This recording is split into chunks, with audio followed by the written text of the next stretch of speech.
एक बड़े कॉलेज में लेक्चरर होने के बावजूद माँ की सोच अभी भी रूढ़िवादी टाइप की थी, जो पहले से यह सोच कर बैठी थी कि पोता होगा तो अच्छा होगा। माँ के अरमानों पर तब पानी फिर गया जब बहू ने बेटे को नहीं, बेटी को जन्म दिया। हालांकि माँ ये सब अपने चेहरे पर दिखाना नहीं चाहती थी, लेकिन उनका बर्ताव सारी बातें बयां कर रहा था।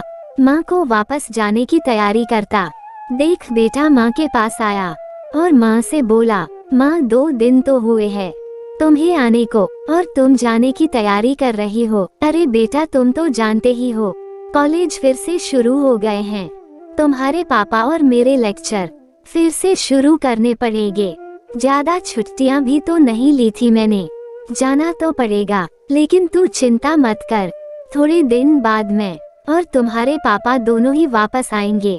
अगले दिन सुबह सुबह माँ नहा धोकर जाने के लिए तैयार थी। बेटा किचन से चाय बनाकर माँ को देता है। माँ बेटे को बहू और पोती के बारे में पूछती है। बेटा कहता है दोनों सो रहे हैं। माँ बेटे से कहती है, खुशी की बात है बेटा, तेरे यहाँ लक्ष्मी ने जन्म लिया है। लेकिन मेरी मानो तो अब तुम और बहू मिलकर एक और बच्चा प्लान कर लो ताकि तेरी फैमिली पूरी हो जाए। हो सकता है मेरी बातें तुम्हें पुराने जमाने की लगे, लेकिन थोड़ा प्रैक्टिकल होकर सोचो। बेटा अच्छे से जानता था कि माँ जो कह रही थी और जो कहना चाहती थी वह बातें दोनों ही बहुत अलग थी। बेटे ने अपने जेब से अपना मोबाइल फोन निकाला और उसमें कई मैसेजेस माँ को दिखाए और बोला, देखो माँ तुम्हारी बात तुमसे पहले ये दर्जनों लोग मुझे मैसेज में कह चुके हैं।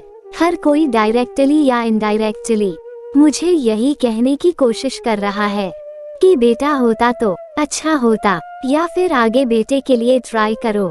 माँ तुम चाहे मुझे जो भी समझाने की कोशिश करो, लेकिन मैं यही कहूँगा कि तुम और पापा दोनों ही अभी भी पुराने सोच को पकड़े हुए हो। और ऐसा मुझे इसलिए कहना पड़ रहा है क्योंकि अगर मेरा बेटा हुआ होता तो आप इतनी जल्दी जाने की तैयारी ना कर रही होती और उसे अपने हाथों में लेकर यहाँ से वहाँ खिला रही होती, और पापा भी यहाँ पर होते। 21वीं सदी में जी रहे हैं हम, फिर भी ऐसी मान्यताएं और आप दोनों से मुझे यह उम्मीद ना थी। आप हजारों बच्चों को लेक्चर देते हो और खुद इस तरह के विचार रखते हो। अगर आप ऐसा मानते हो कि बेटा और बेटी दोनों होंगे तभी फैमिली कंप्लीट होगी, तो मेरे एक सवाल का जवाब दीजिए कि मैं अकेला क्यों हूँ, मुझे कोई बहन क्यों नहीं है। माँ के पास बेटे के सवालों का कोई जवाब न था। वो अपनी नजरें झुकाए वहाँ से चली गई। बेटा अपनी माँ से बहुत प्यार करता था, वो बिल्कुल उनका अपमान करना नहीं चाहता था, लेकिन गलत विचारों का समर्थन करना भी उसे ठीक नहीं लगा। ये सारी बातें बहू ने भी सुन ली थी। बेटे ने उसके पास जाकर उसका उतरा हुआ चेहरा देखकर उसे समझाते हुए कहा, देखो चारू तुम्हें माँ की बातों से या किसी और की बातों से परेशान होने की जरूरत बिल्कुल नहीं है। मुझे कोई फर्क नहीं पड़ता कि मुझे बेटा हुआ है या बेटी, मेरे लिए यही बड़ी बात है कि मेरी बेटी स्वस्थ है और खुश। चारू बोली, मैं माँ की बातों से या किसी और की बातों से बिल्कुल परेशान नहीं हूँ, लेकिन हाँ मैं परेशान जरूर हूँ। मैं एक समाज सेविका हूँ और मैं हर दिन कई लड़कियों से मिलती हूँ। अचरज की बात है कि मुझे आज तक एक भी लड़की ऐसी नहीं मिली जो कहती हो कि लड़की होने की वजह से उसे अलग तरीके से ट्रीट ना किया गया हो या कुछ सहना ना पड़ा हो। मैं खुद एक औरत हूँ और इस बात का अनुभव मैंने भी किया है।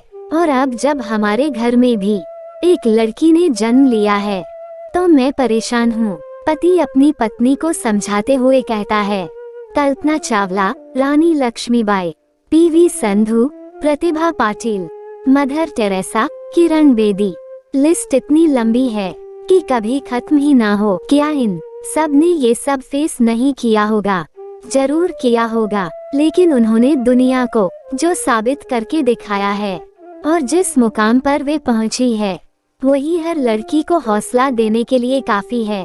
और इन सब में जो सबसे पहला नाम आएगा जो हमारी बेटी को हौसला देगा वो होगा चारू शर्मा का, यानी कि तुम्हारा। हमारी बेटी की हिम्मत और ताकत बनोगी तुम। उद्धरण चिन्ह। सिर्फ महिला दिवस मनाने से या देवियों की पूजा करने से लड़का लड़कियों में समानता नहीं आएगी।